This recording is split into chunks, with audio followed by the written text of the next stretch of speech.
we are entering round 7 after having seen so many diverse matchups, so many crazy upsets, so many fantastic games. We're going to see, I think, maybe. No, it's definitely not table 1. We have players for X1. So this might be an indicator for some spice. Because we could very well feature the X0. Leo, just 1 second. Sorry to interrupt you, but your audio is very scuffed right now. I don't know why that is. It's also like, just say something again. Hello? I think it is a little bit better now. Is it better now? Yeah, it seems better. It seems better. But it was like, it was very robotic. Have a nice roll, Leo. You got to experience the roll. I think it's back. Yeah, it's back. Oh. I don't know what it is about though. I don't think I can do anything about it. I can just leave the Discord call and rejoin. Yeah, you can try that. Okay. Late.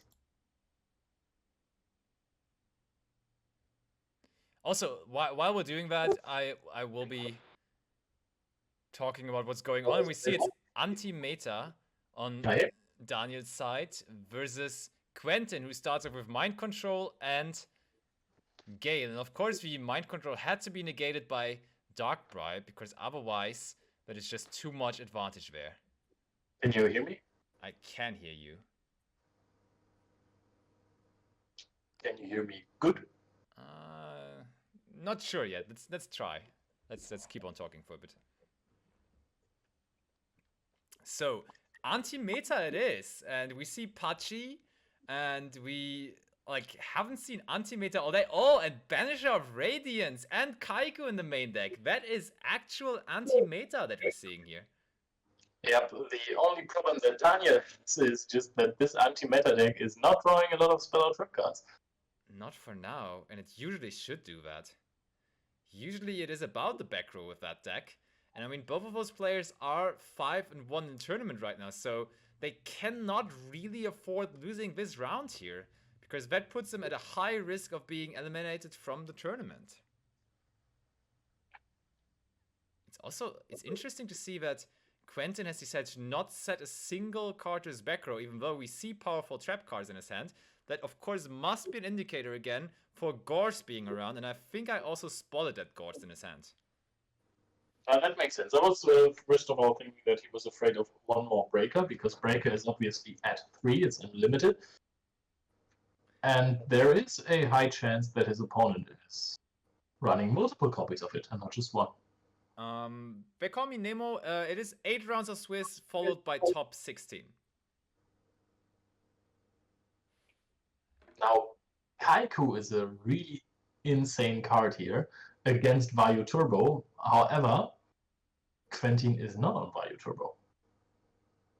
He is another one of the casual zombie enjoyers. Ooh, really? Is he? And now the fossil Dynapachycephalosaurus that is disabling the guards, the emissary of darkness, is dropped into the field and is just attacking.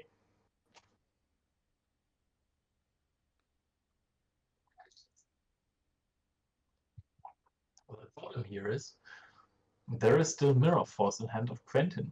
Now that he knows that guards is not an option, you can just set Mirror Force and set the Spirit Reaper as well. And his opponent is going to have to deal with it. Indeed, indeed. So, Patchy, really? I mean, versus all the Vayu Turbo decks, and even better versus the zombie strategy, this is so good. Like, just having Patchy on the field. The problem is, I think you much rather want to have strong back row, because there's so much removal for monsters around, like Dimensional Prison, Mirror Forces, as we just see here. So those monsters can be countered quite easily. And in terms of back row removal, there's usually only Heavy Storm and maybe Mystical Space Typhoon Dust Tornado.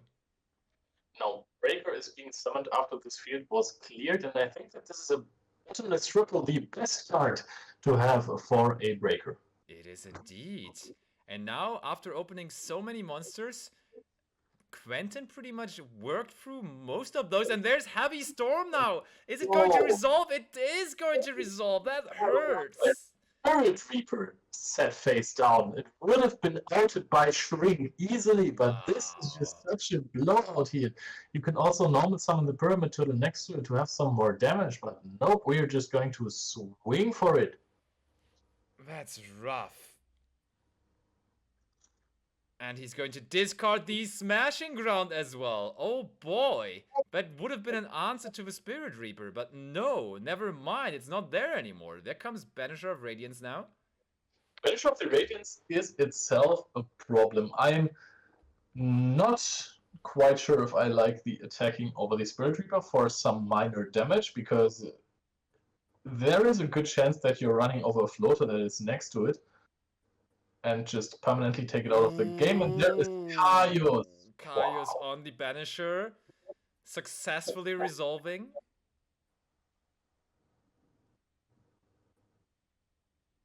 This might be the first time I've ever seen an anti-meta Edison deck, says Krill. Yeah, true, it's not very popular. The thing is, you don't really have that many crazy trap cards you can play in anti-meta. And nowadays, in like modern Yu-Gi-Oh, for anti-meta decks, it's always like floodgates. But in Edison, there's basically only Royal Oppression, and besides that, maybe the Shatter and Light Imprisoning Mirrors. But those are only good for specific decks. There's like no...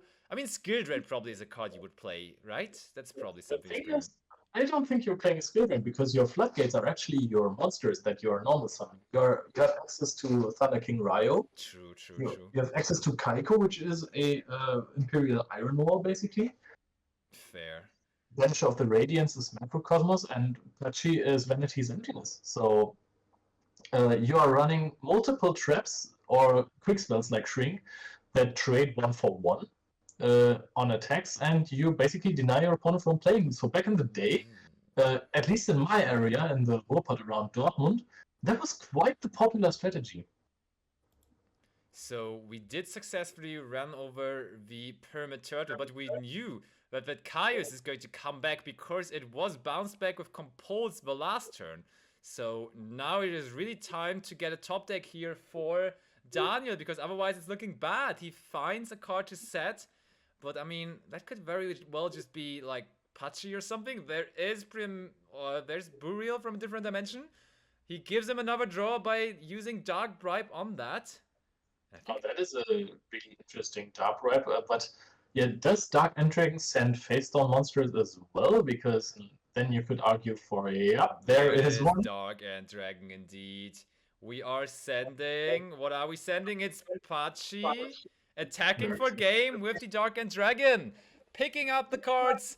Anti-meta in Edison. Maybe not the craziest deck ever, but he's still 5-1 in tournament, and he has not lost that match here yet either. So Daniel now going into side decking, and he can put those powerful floodgates into his deck, because I saw there are Shatter Imprisoning Mirrors in there, and that is definitely super helpful. The deck is really strong, especially against zombies decks that really rely on this graveyard, Banisher of the Radiance, and also Kaiku sometimes, are absolutely powerful. No Master Hyperion is not an Edison. That would have been a game breaker. Yeah, that would be insane, indeed. You just need to draw some traps as well, man. It's just been sitting there on 5 monster hands, and this is absolutely not what you want to have. You have a low monster count most of the time. Like, I think the average should be 14 to 15 monsters in those anti-meta strategies, and I loved those. When I was a teenager, this deck looked so much fun to me, having Pachi, Ryo, all of those annoying normal summons, those 1-for-1 trades with Sakuretsu armor, all of those really nostalgic cards. And the deck looked so timeless. That was the beauty of it, right? You had for sure cards from 2004, Breaker, cards that can actually sometimes generate a little bit of advantage. It was absolutely fantastic to watch. This is a deck that really annoys your opponent as well. Yeah, absolutely. Like, and it always felt like this deck was very skillful, because you always like really, this deck is trading for real. Like, you are usually just trading one for one. You have to think about when to use your shrink very carefully. You gotta just pilot this deck very, very, very, very much to a degree where you have to make every single decision correctly to even get into position of topping that kind of a tournament. Yeah. Yes, Max TCG, the top 16 will be played today after the round after the show. In 2 rounds. That is true. I don't even see that message in chat. Is my chat scuffed or what's going on here? Oh, now it is. Yeah. We have different chats sometimes. Kind of weird. So, but we have the shuffle up. We are going to be ready to duel again. We have been dueling like that in 2010, and we are still doing so in 2023. 200 players have assembled here in Karlsruhe today for that raid and trade tournament together with SmartGod, and in cooperation with Joshua Schmidt, of course, on the channel. We are currently live, and this is round number 7 already, and people are loving it. Chat also loves it. What time is it there? Yeah, currently in Karlsruhe it's 4:30 p.m. Yeah. 4:30 p.m. Let's see what the deck is doing here now. And it looks like a lot of monsters again. I think that's 5 monsters once more for Daniel. Maybe he's also only playing monsters. I don't know at this point. This just seems very unlucky to me. I mean, yeah, Solemn Judgment also being the 1 card to his back row. But that's such a blowout card to a deck that just draws so many monsters because there's Torrential Tribute that he has there set. Quentin actually trying to play around a set Dynapachi because he had the Cyber Dragon in hand, which is fantastic against most of these cards. Monsters with high attack counts for level 4 monsters. Ooh, and he basically... Oh, he decides not to Judgment this. Wow, and then Sangan on top of it. Oh boy. Oh boy, what a trade. You're basically trading your Torrential Tribute for 2 monsters on the opponent's side of the field. One of them being DD Warrior Lady. That is super insane. And don't forget that you were kind of pressured into it because Breaker as well. Yeah, true. You got a Torrential there. I would have done it every day of the week if this was a different monster though, like Kaiku or whatnot. I would have Torrential that every time. Probably, yeah. I agree. There comes the Spirit Reaper now. Is it going to happen again?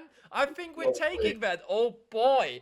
Not only in the first game, but now also in the second game, Spirit Reaper is resolving. And this time it discards Kaiku.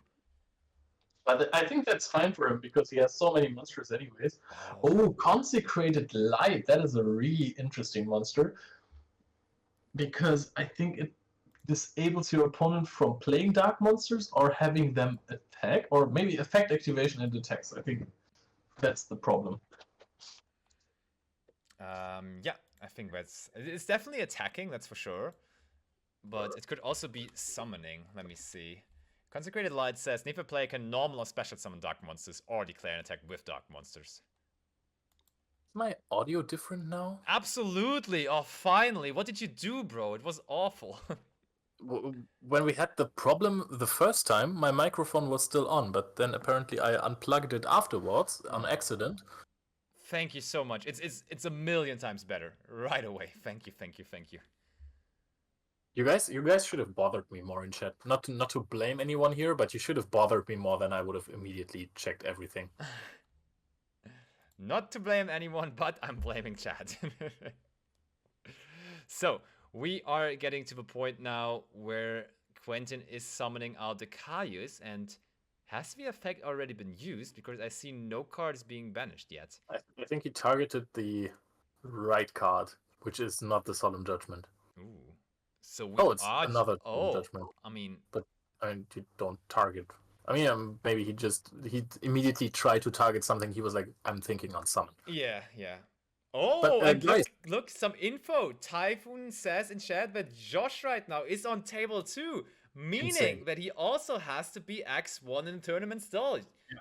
That is some great info. Thank you so much for that insight, Typhoon.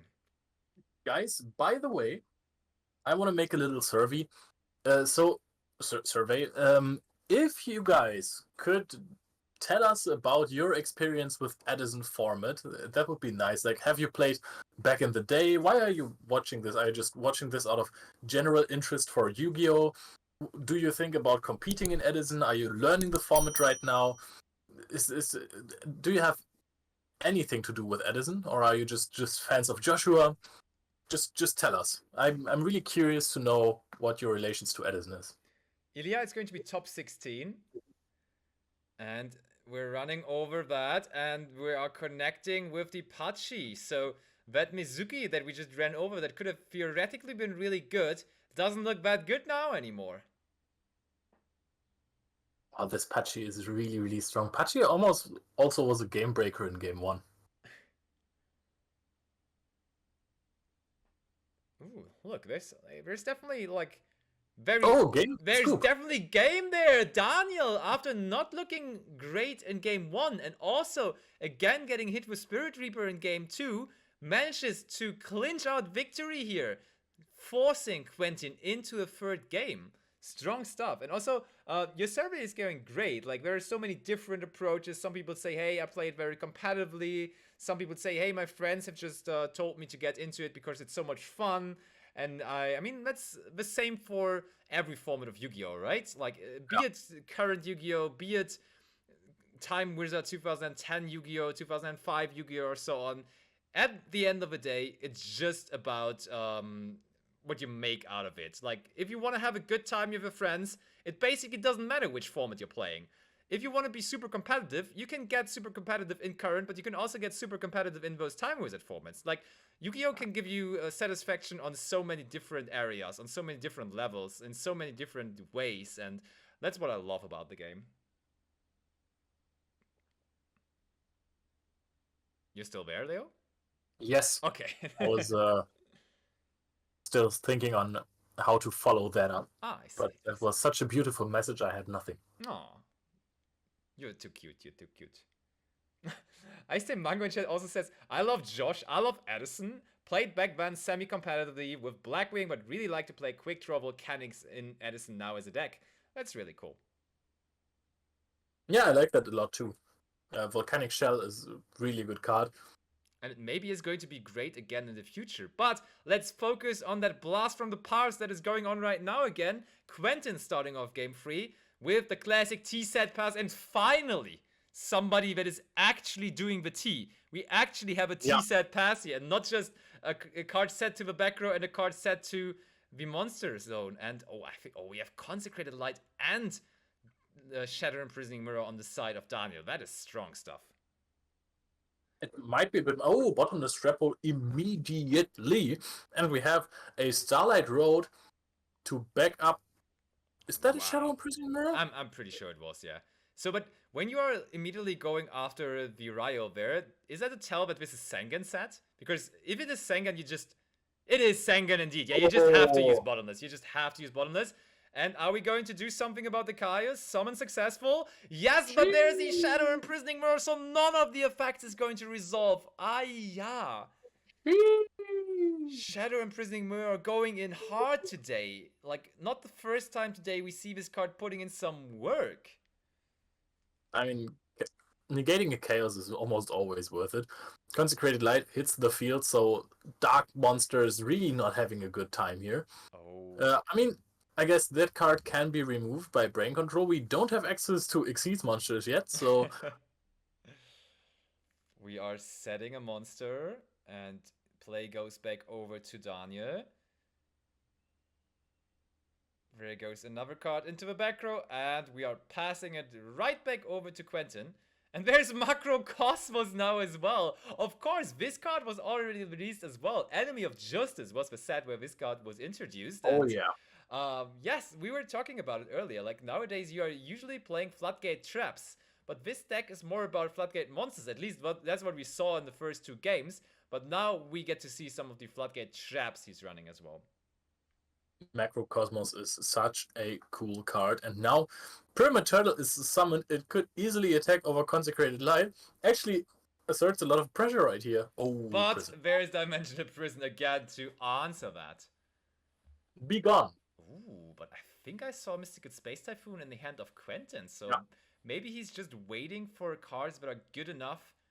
Oh, and there's Pachi as well now. He needed the monster to support the Consecrated Light, and he has found one. But there's now Spirit Reaper sitting pretty, and that Spirit Reaper is still not going to be able to attack, though. Because Consecrated Light doesn't only say you cannot special summon or summon in general light or dark monsters, but dark monsters specifically also cannot attack. You could brain control the Pari, attack over the Consecrated Light, and then attack with the Spirit Reaper. True. Oh, the Smashing Ground has been picked up there. Yeah. Yeah, that is not that good. It was basically kind of a last resort for Quentin to fall back on, to just have this on the field. Smashing Ground, again, one of those cards that just easily trade 1-for-1. But we are going to... Is this a Deep Sea Diva? I think we saw Diva early on as well. Yeah, it could very well be Diva. That doesn't really help him. Nope, not at all. Spiked Gillman would be better. Smashing Ground indeed should be banished, yeah. I don't think it's going to matter in any way, shape, or form here in this match, but for sure, Smashing Ground is also affected by the permanent effect of Macrocosmos. And look, Typhoon has catched up on it right away. We have a judge reading chat, so definitely make sure to point everything out that is going on that may be a mistake, and then we fix it immediately. I think that you can just, at this point, it looks like he has two Divas. Summon one Diva and attack over the Consecrated Light. Oh, but look, there is Pachi now, and now the Diva looks good again. Now the Diva looks really promising because it actually is one of the cards in his deck that can take care of that Consecrated Light. But he doesn't. Maybe it's not Diva. At least he doesn't decide to go for it yet. I think it is Diva. Maybe he's also not running the Gillman. Oh, there comes a lure. Oh, yeah, but does resolve. He immediately drew, but then realized that maybe his opponent is playing Dark Ripe. But it's all good. We banished Tragödia. Oh yeah, everything is banished, indeed.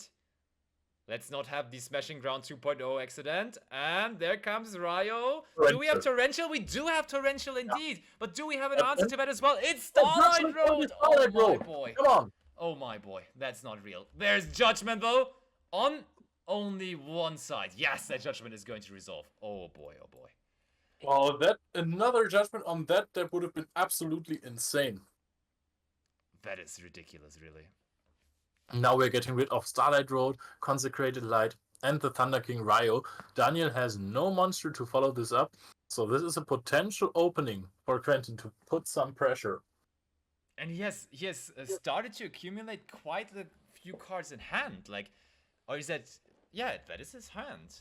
I don't even know when he had the time to get all of those cards in his hand, but he's on 6 cards in hand or something. It actually looks kind of good for him, especially with that Mystical Space Typhoon also being in hand there.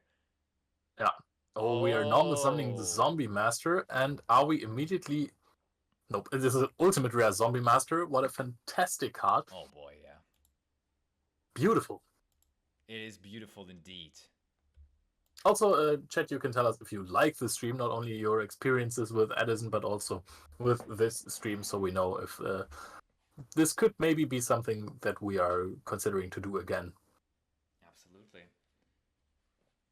Because if you guys don't like it, then we would bother, I guess. Not really, yeah. So attack with the turtle and another prison.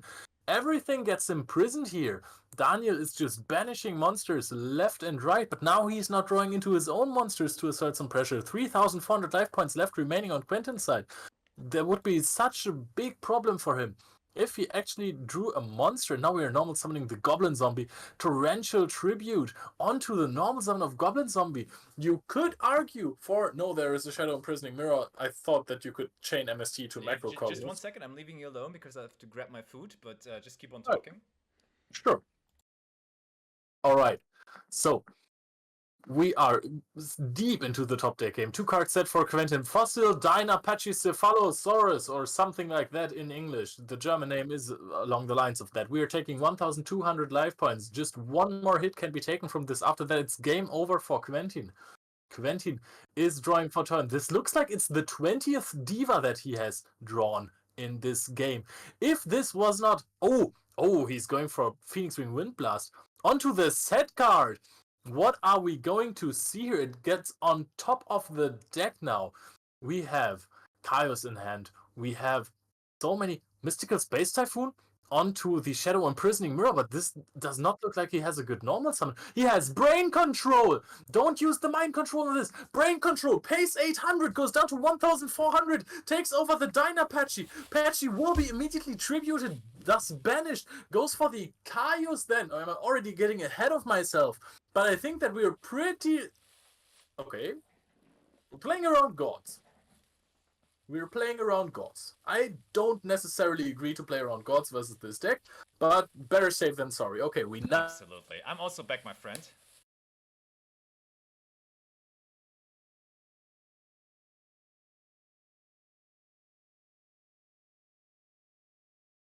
is going to be really sorry for this. So we are now setting 4 cards again. Wow. We had such an effort to play through this field of Daniel, and now it's just all back to square zero, but there is no card that trades for the Kaius, no Prison, no Sakuretsu armor. He just has Pulling the Rug, Royal Oppression.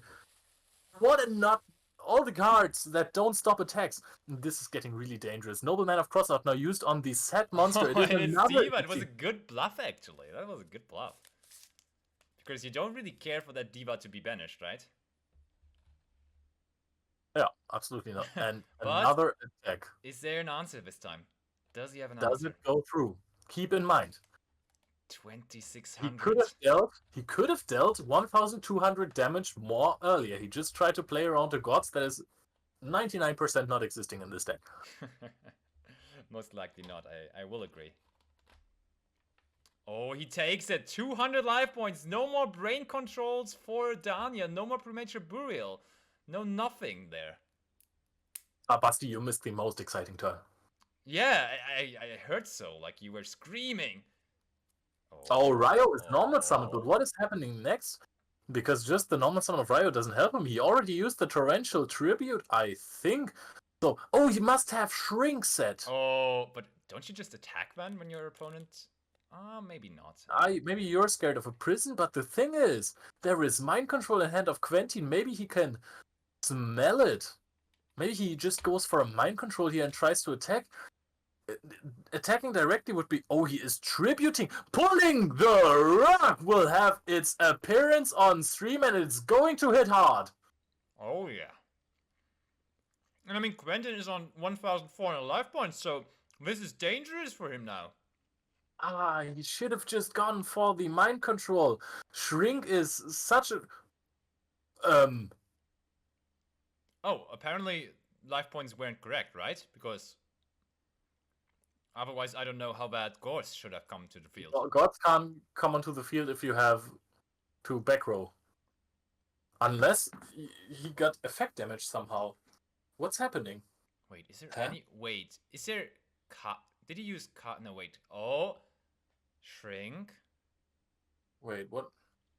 That's Dark Arm. Oh, that's Dark Arm Dragon. That is not Gorse, that is Dark Arm Dragon, of course. And Dark Arm Dragon going to attack into the... Of course, it cannot use its effect because of Shadow Imprisoning Mirror. And then it's trying to run over the Ryo, which is unsuccessful because of the Shrink. Play goes back over to Daniel, who will probably try to find game here. And there is the prison he was scared of earlier on. Bribe? Do we bribe this? Do we have a bribe? No! This game is continuing 200 to 900 life points. There is a heavy storm picked up, No but way. is there even another card? We're just setting one. This is ridiculous. We're setting another card to the back row. And I don't think Quentin actually has a way to finish this game. He has no monster to blow out the last 200 life points. Is Daniel finding a monster first? Yes, where's Kaiku? Is that going to be the card ending this game right here? Does he have an answer to Kaiku? He's checking the graveyard. And no, there's no answer. It is the game-sealing card of the duel. Daniel is going to win this. Wait, are they? They are picking up, right? Yes, they are. Daniel, with his anti-meta strategy, is going to win this here.